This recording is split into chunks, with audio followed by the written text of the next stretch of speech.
Welcome.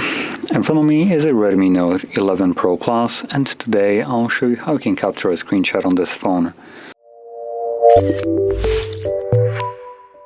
So to get started, you'll want to open up content that you wish to capture.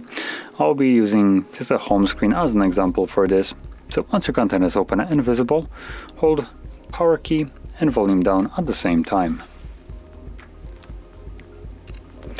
You'll feel a slight vibration along with this sound and a pop-up after a moment, which will signify that you have captured your screenshot. Now it gives you overview of the two options that are accessible right here. So have tap to make a scrolling screenshots.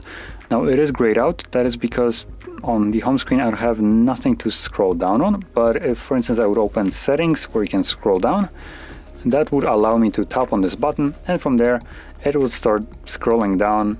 You can tap on it to stop it, or you can just scroll down yourself. From there, select a check mark right somewhere here, and it will basically save that screenshot, a long version of it.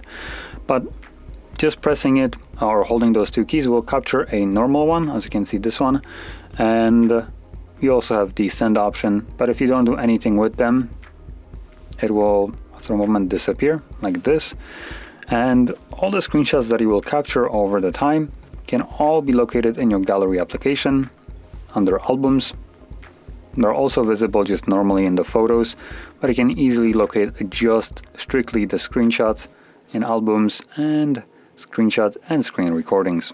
And you can see it right over here. So that is how you can capture your screenshot on this phone. And if you found this very helpful, don't forget to hit like, subscribe, and thanks for watching.